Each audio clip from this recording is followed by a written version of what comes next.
What's up, y'all, and welcome back to Found Bytes, a game review series. My name is Brian, and I'll be your host. If you don't know about us, we're all about finding and testing out small, high-quality video games. This is a podcast that aims to respect your time and money as a gamer and a consumer by sifting through storefronts and sales to find those gems that may be worth your precious resources. But enough about the show. Let's get into our next game.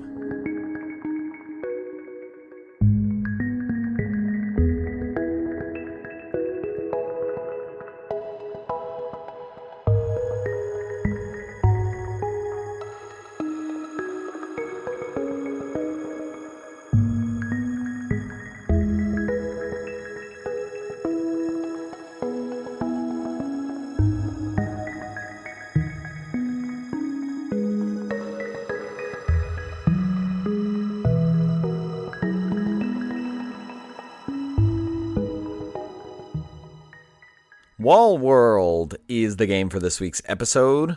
Wall World is a roguelite tower defense mining sim that was developed by Alawar in 2023, and it is available on Switch, PS5, Xbox Series X and S, and also Android, but I'm pretty surprised that it's not on last-gen consoles, especially because this is not like a next-gen game by any means, but it is only for the Switch, PS5, and the Xbox Series. The game compares a lot, especially just in the minute-to-minute gameplay of digging games, SteamWorld Dig, Spelunky, sort of this mining in 2D and pixelated. It actually reminds me of Nova 111, a game we talked about a while back, but in real time. A lot of things in a tower defense game you might expect, so enemies coming in waves, different alerts that you're going to get when that's happening, which reminds me a lot of like Subterrane or Darkwood. Like there's specific times where you know enemies are coming, as well as like Kingdom 2 Crowns, although that game wasn't as telegraphed enough, but very similar in that respect because of getting resources and then, trying to construct things or build things. So you're mining resources, you're crafting, you're upgrading. There's temporary things that you're upgrading that will go away in a run, and there's also permanent things, but there's also kind of a procedural generation, RNG, drops for different things, for lore. I don't know if a lot of the things for the story progression are procedural or random, but it might feel like that. And then cross all that with a futuristic tech. You're in like a giant mech spider, and also this feeling of post-apocalyptic world.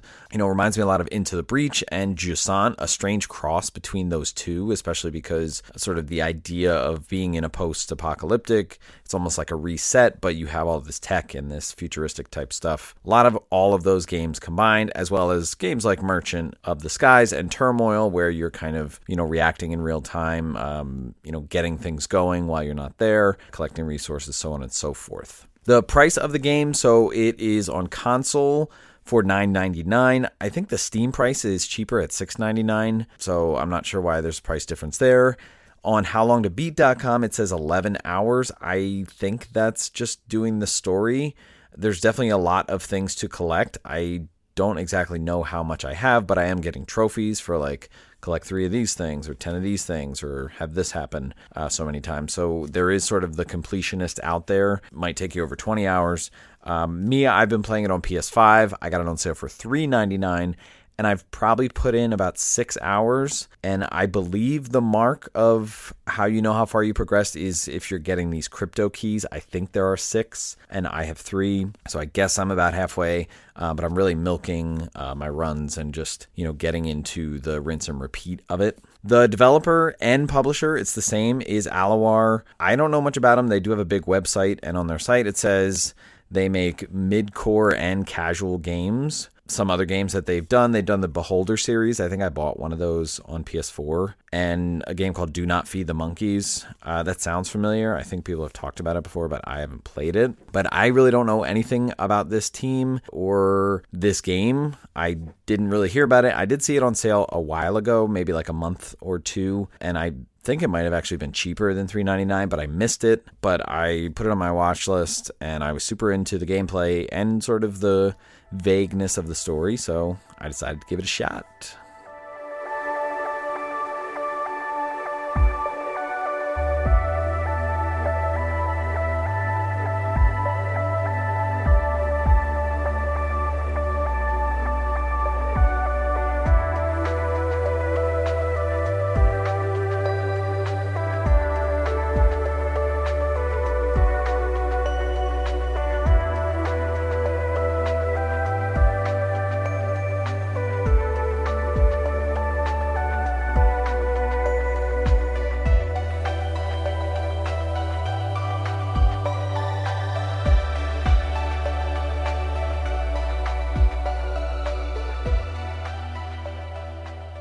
All right, let's talk gameplay for Wall World. So this is a roguelite. So you are going to be going on runs. You are going to get temporary and permanent upgrades or unlocks throughout the game. So you're kind of just getting used to that cycle. But first, let's talk about some of the basics. So for a large part of the game, you are going to be walking around in a giant mech spider, but it is 2D, and you are going to be scaling a wall vertically. So you can either move your spider up or down. That's pretty much it. You will get some more mobility with the spider. You'll unlock moves and abilities that allow you to do boosts or jumps, but really you're just scaling vertically. Whenever you see a mining site, which on the wall is just going to be like a square that looks like it has crumbly rocks on it, you're going to be able to dock at that mining site. And basically the spider will dock, it'll dig in its legs, and then it'll open up a portion of the mining site to allow you to go in and explore. When you are docked at a mining site, you're not moving the spider, so it's like planning itself there. But you are able to do other things. Your spider will have a weapon that you can control the aim with the right stick, and you can fire it. The basic weapon is going to be a machine gun, and you can do this whether the spider is moving or it's docked. And eventually you will unlock other weapons that you can use with the spider, but it's basically going to be like a free aim, but you're doing it with the right stick.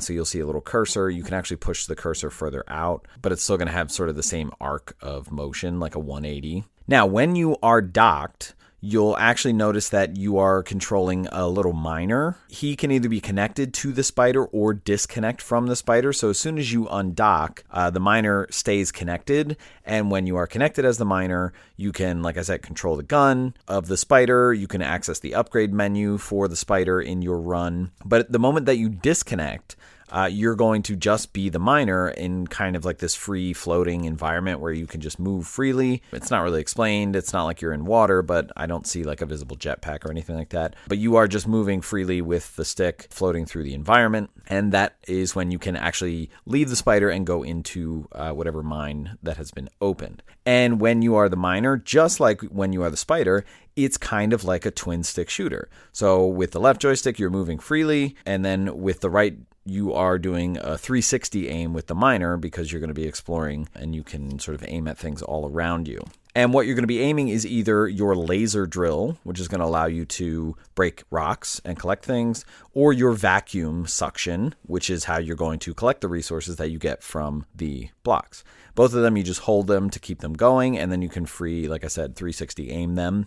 There is a little, like 1 second cooldown between them, so you can't just go back and forth. Like it's right trigger and left trigger for the laser and the vacuum. But I found that like sometimes if I was just holding the laser and then I switched to the vacuum without like giving it a second, it wouldn't register right away. So there is kind of a little hiccup there, so be aware of that. So let's talk about the pacing of the game. It's fairly simple, I would say. Like I said, it is a roguelite, so you are going on runs, and it's kind of just play till you die.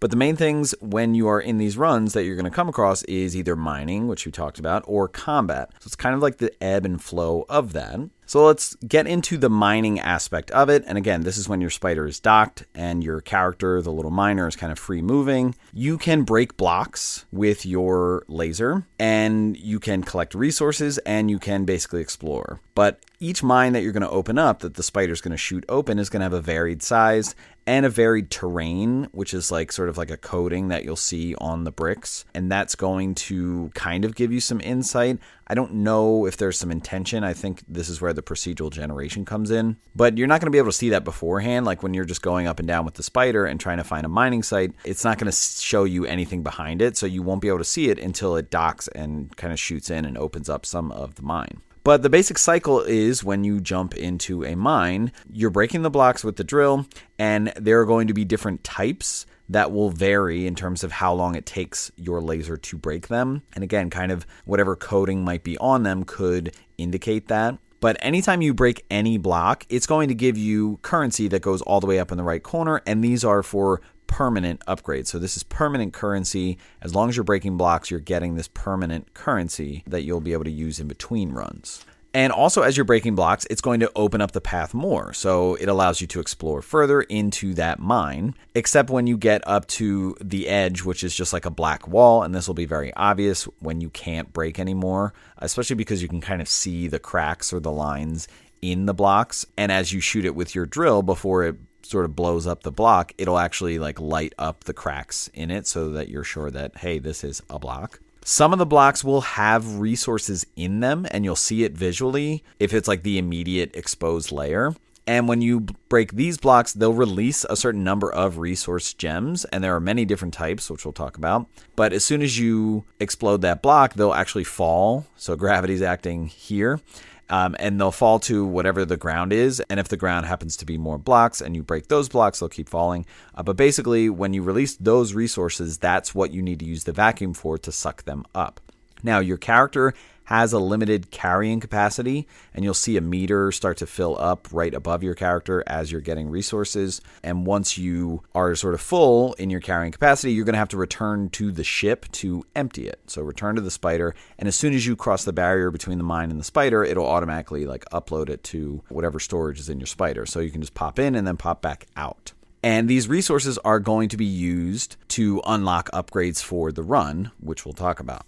Sometimes you will pick up resources that don't fit inside your vacuum, but rather when you suck them up, they'll just like stick on the outside. They're too big. And so it's kind of a good strategy if you see one of those resources to just kind of leave it.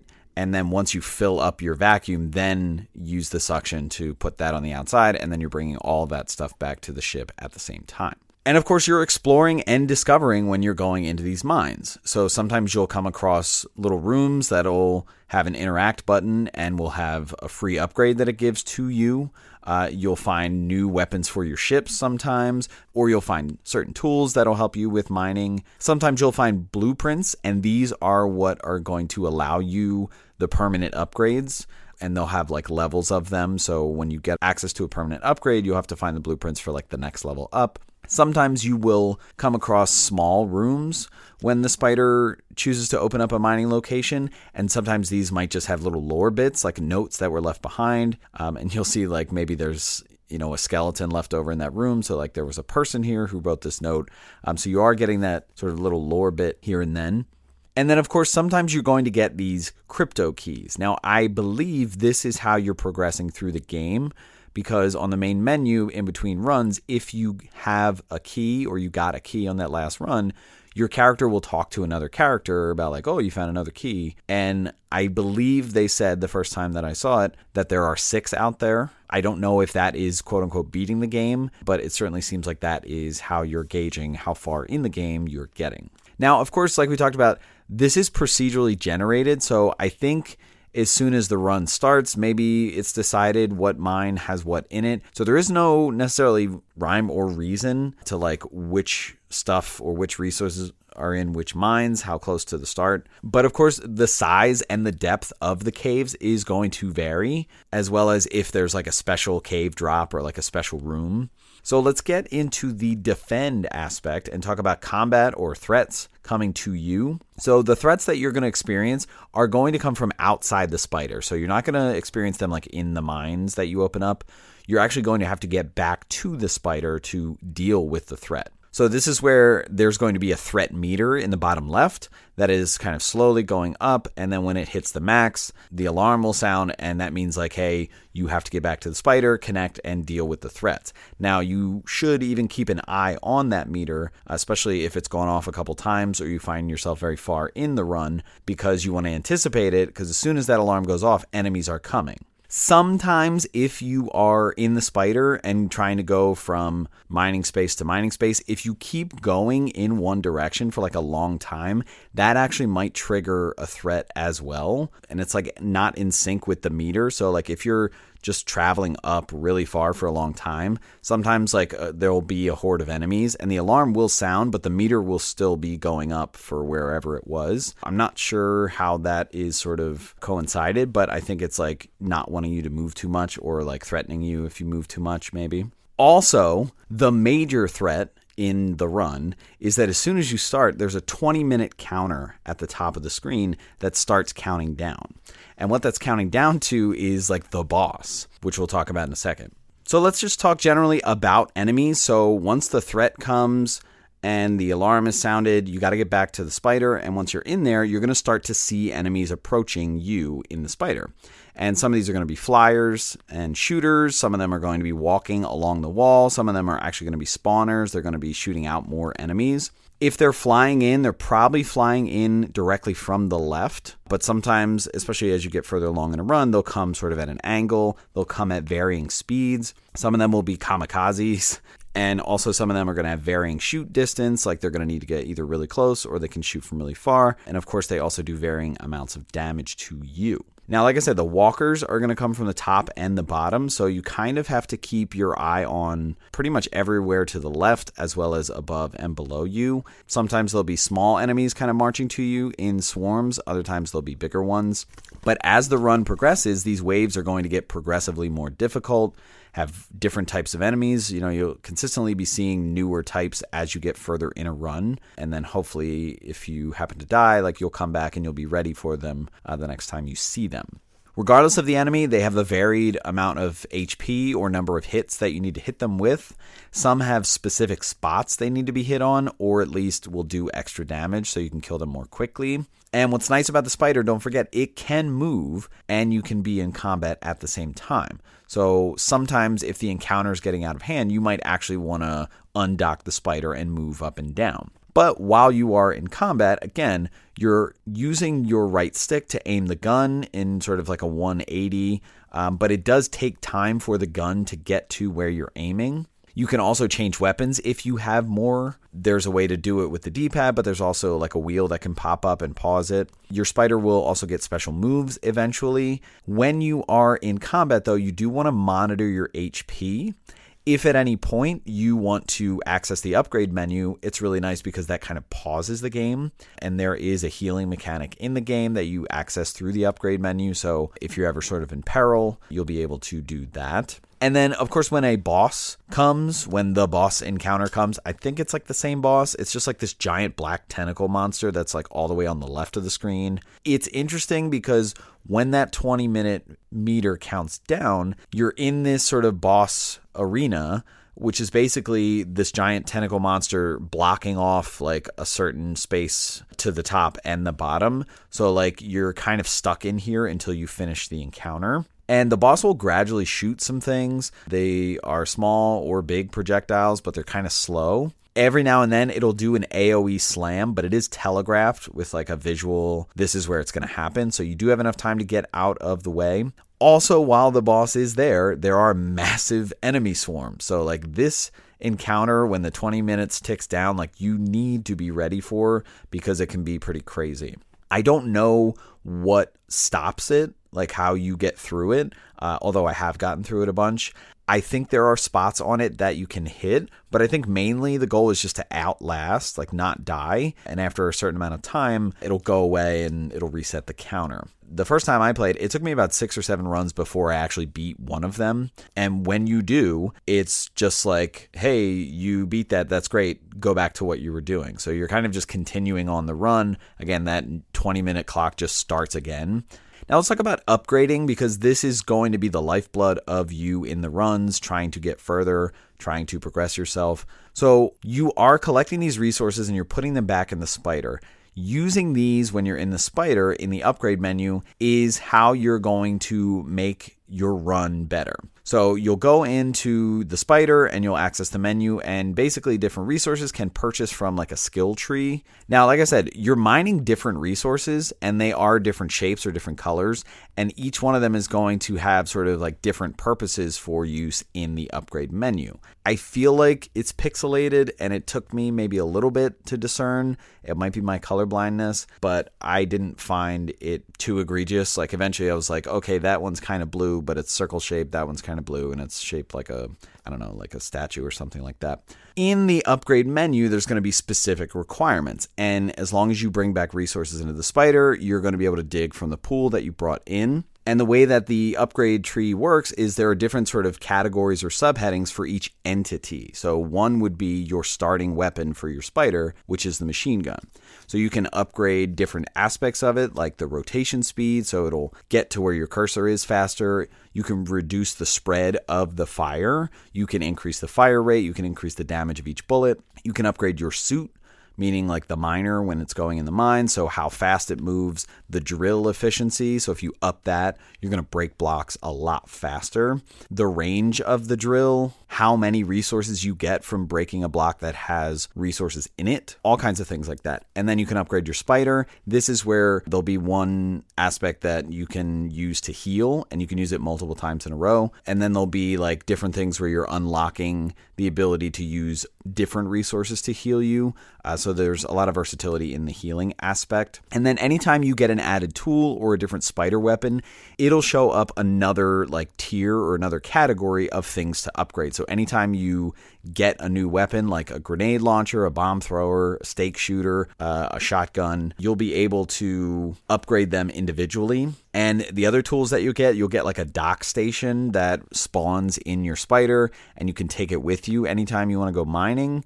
And if you bring it along and drop it, you'll be able to like get a boost from it if you're within the radius of it. There's also an upgrade you can find that gives you an auto turret that is like floating around outside your spider and helping you shoot enemies. And then you can upgrade that, give it, a bigger clip size, faster reload speed, things like that. You also will be able to build with the spider. And these are going to be structures that you can build basically outside of any mine entrance when your spider's there. And these could be like things that auto mine and give you resources sort of passively. These could be turret towers that basically replicate what the auto turret does. And of course, you can upgrade these, how many resources it costs to make them, their efficiency, things like that. And of course, all of these upgrades that you're using resources for, these are going to be temporary within a run. When we talk about permanent upgrades, this is when you're using that permanent currency that you get from breaking every block. So if you do a run and you've been in it for a long time and then you die, you might come with 10,000 of the permanent currency. So it's definitely going to add up because you're breaking a lot of blocks. The permanent upgrades you can only access in between runs. So it's like basically after you die, you go back to the main menu where you're looking at the permanent upgrades and what to spend money on. Again, you won't get access to these unless you find blueprints. You are going to find these, especially in the beginning, fairly quickly. I think there's a certain level of the upgrades that you don't need blueprints for. They're just accessible from the beginning. But there are definitely going to be things that you want to upgrade regularly, like the health bar for your spider. The different abilities for your spider. So eventually you'll get the ability to dash up and down the wall. This is especially helpful when you're facing the boss, because sometimes if there are enemies on the wall, you won't be able to walk past them. So if the boss is saying I'm about to attack here, you can actually use this dash down or dash up to get out of the way before that happens. You'll also get an upgrade to shoot a missile. And these abilities, the wall dashes and the missiles and things like that, you'll use them when you're in combat with the spider, but they have a cooldown refresh rate. So you have to wait for the block to cool down. Other things you can upgrade permanently, the miner resource carrying capacity. This is great, definitely helpful, but there's definitely a wide array of things that you're permanently upgrading. So it doesn't feel so much like a roguelike, because as you progress through, you're actually getting better at the game and accessing more abilities, higher level tiers, things like that. And let's kind of talk about the progression in terms of the cycle. We've already alluded to it, but this idea of you play, you mine, you explore, you collect, and then you defend until you die. Hopefully you go through a fair amount of boss runs, but basically whenever your spider's HP gets down to 0, you'll abandon it and it'll reset. Kind of similar to Into the Breach. Once your team is done, there's almost a lore mechanic or whatever for what happened in that game. But you're just going to reset and then you'll go back to an upgraded spider when you spend all of your permanent currency. Within a run, you're upgrading to survive, right? You're finding and using a lot of different resources to upgrade different things. The further you get, the more you might find resources that you've never seen before, allowing you to access upgrades you've never used before. And so just getting used to that and finding out new things that you can get to gets you to want to stretch further, even when you're starting a new run. Now I know what to get first, or what I really need. So let me just aim for that. When I've played, I've only lasted through 2 boss encounters. That's the furthest I've gotten. So like I've made it past 2 20-minute counters, and then after the third one, I died. And that happened a couple times because the boss actually gets more difficult. What I will say about the game is that it is tough, and I'm playing on normal. This game has 3 difficulty modes: normal, hard, and intense. So I'm playing on the lowest one, and the first 3 hours I'm getting my ass handed to me. So this is a tough game, but it's definitely a game that you're learning and you're getting access to easier ways to do things and a lot of benefits along the way. So I really do appreciate that.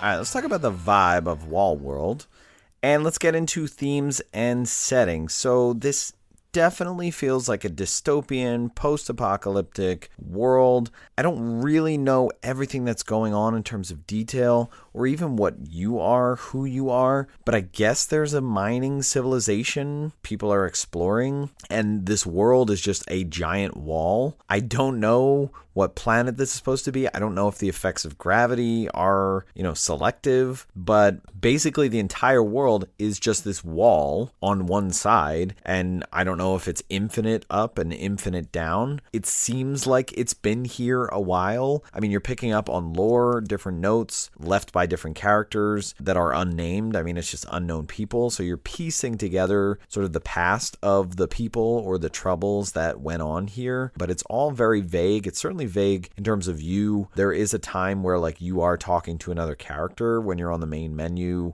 selecting like your permanent upgrades, but there's no context about like who you are and where you've come from. It's interesting because it reminds me a lot of Jusant, which is a game that we did a while back, which is like you're just this person and you're just climbing to get to the top, I guess, or to get to these different areas, and there's no one else around, and you're just kind of piecing together based on notes that have left behind. So it's very similar in that respect. You're exploring remnants and clues, you're finding relics in caves. It's not clear who left it. Eerily vacant and a bit lonely, I feel. And of course, the futuristic nature of it, the tech, like you're laser mining, your character's floating, you're walking around in a mech spider, you're upgrading it with different guns. The enemies, I don't really know the origin. I don't know if you would describe them as alien. I don't know their purpose, especially in relation to you or the world, how long they've been there. But they seem to be insect-like, and sometimes like they're, little flying things or bigger flying things or walking things. Sometimes they're just amorphous blobs. Especially the boss, I don't know the origin of it, what it's there for. It almost gives me this weird like Zelda vibe, almost like Skyward Sword, like the infinite darkness or the beast or whatever. I'm not sure how sentient it is. I'm not sure of all those connections, but I like sort of the eeriness of it. Visually, the game is pixelated and grainy at times, especially with enemies, but it has like a clear, thin outline on most things that make it easy to read. Your characters, the mech and things like that, I don't know, it reminds me a bit of like Dave the Diver graphics, as well as Into the Breach, which we've talked about. Coloration-wise, you've got the wall, the mines, everything is very dark colored, but the environments are interesting. Like in a cave, you're talking about like the different color blocks that you're breaking apart, like the coloring on the surface of them that I guess simulates terrain. These are very interesting because they vary. They can be just gray, they can be sort of green moss, or they can be like frozen blocks. They can be techno-colored with like weird tech circuit board looking lines and stuff. So there's a lot of variation there, and that is kind of communicating the difficulty of the area because of how long it takes to break through the blocks. So often like the crazier colors or whatever, that indicates that it might be a little tougher. Outside the cave, like you're looking at, when you're in the spider, the wall is on the right, and then you have a large open area to your left that's just like far away landscapes, high up, I would say. A lot of times it's clouds, but it's also mountains sometimes, or when you're going lower, it actually gets like dark and red, almost like feeling like you're getting towards the center of the earth or something like that. As well as certain weather effects, like when it rains, when it snows, like it's so alive, it feels active, at least environmentally, despite the vastness and sort of the eerie vacancy. One thing that's really nice is when you get higher up, I think, it's like snowing a lot. And sometimes like you'll go into the mine and then you'll come back out to the spider and then the weather will be different. So it's like you didn't know all that time passed. But if it snows and you jump into the spider, there's like a lot of snow that's settled on the spider. So like when you activate it, it like moves and then it all falls off. So just little things like that visually kind of give it a little charm. And of course, color indicators, the different resources. I'm a little colorblind, but I felt like I could, at least with the pixelation, actually figure out the discernment pretty well between them. So I did get used to it. The alert meter blinking, it blinks red when the meter goes to max, as well as when the timer at the top, the 20-minute timer has counted down, like it'll blink red. Also, the cooldown of the spider abilities are very clear visually, like they're yellow buttons, and then when you use them, it goes to like a darker, like a brown or red, and then you see the yellow filling up. But in terms of audio, the sound effects in this game, I feel like are so necessary. Even the alert meters visually, if I didn't have that sound when they were going off, I honestly would forget about them, especially because I try to preemptively get out to the spider before the meter goes all the way up. And a lot of times I forget, but as soon as I hear the alarm, like once the meter hits max, like I really rely on that. And in fact, I played it, I think my wife was playing another game or we were watching TV and I didn't have the sound on, and it actually really messed me up because I was like getting attacked on the outside and I was in the mine. I didn't even know it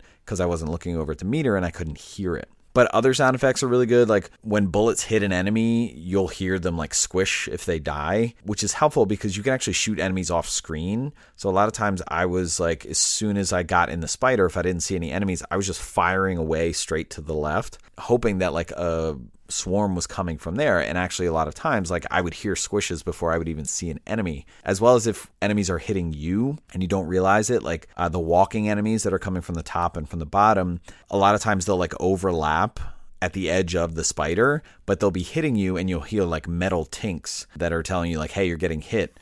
So that's helpful because you might not see them.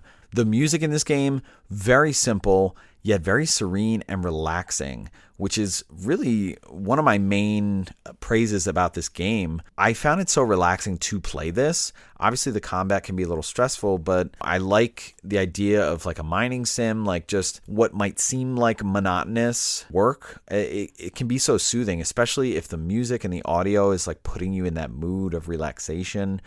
Certainly why I like to play like farming games, Stardew Valley, Harvest Moon, things like that. Like I like those sims. Being able to do it in sort of like a peaceful, again, like eerily vacant world, I only think it complements, like especially the visuals, the vast emptiness, the backgrounds, as well as, being in this dystopia, being lonely yet calm.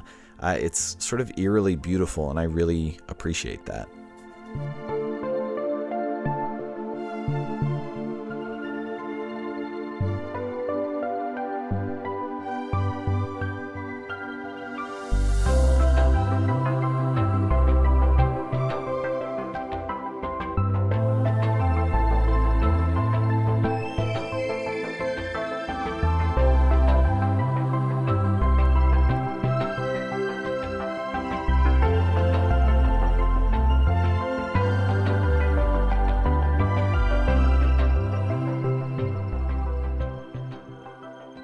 All right, let's wrap up the conversation about Wall World. So I really enjoy playing this game. It's honestly relaxing. It's calming. Mining resources, returning, getting into that rinse and repeat, that cycle. Sometimes the combat will get a little stressful, but I found this to be such a comfortable game. A lot of those themes linking together, this dystopian world, this loneliness, it certainly brought back a lot from Jusant, as well as crossed with the tech futuristic aspect, feeling a lot of that Into the Breach, not as like militaristic, but certainly like the idea of you've got scenarios, you're fighting creatures, maybe they're invading, and you have to like do something about it. Definitely a satisfying upgrade loop, learning how to do better and also getting more help from your permanent upgrades, knowing how to access some of your run upgrades or like the ones that you really want. It takes time to get used to that, to get far in a run and know what upgrades you can get to, so that you know like, oh, I really like doing this strategy or upgrading my machine gun so that it can move very fast. In terms of value, I think $10 is really good, and it's an interesting price point. We've talked about this before. I tend to not look at games under the $15 price point just because I don't know what that value is. A lot of games under $15 are just really not worth it, I feel. But this one caught me, especially when I saw it in a sale. I got it for $3.99. I feel like that was a steal. And I actually think I missed it for cheaper like a month before. But I am totally fine with $3.99. I find the $10 value for this game to be really good. And so I like that value. If you want to get it full price, I think it's worth it. It is a tough game, don't get me wrong, but I like the learning curves. I don't think it's trying to beat you over the head like a Souls game, like, oh, you have to die to learn. But like, you do feel like there is a clear progression. You are getting permanent currency, permanent upgrades. You are finding lore bits. You are finding these keys, which I think are the key to progressing through the game. But I'm not sure how it's going to play out long term. I don't think the object of the game is to just outlast and go as far as you can on a run. I think it's just to get better at things and find these keys, and that's how you beat the game. But on that note, I do think this could even be a game to do an endless run for, like pick it up every once in a while and like see how far you can get. So I think there's almost double value there in how you should or could play this game, and I enjoyed it, and so I highly recommend this game. Alright, that's going to wrap up this episode. Stay tuned for our next episode to see what new game we found for you.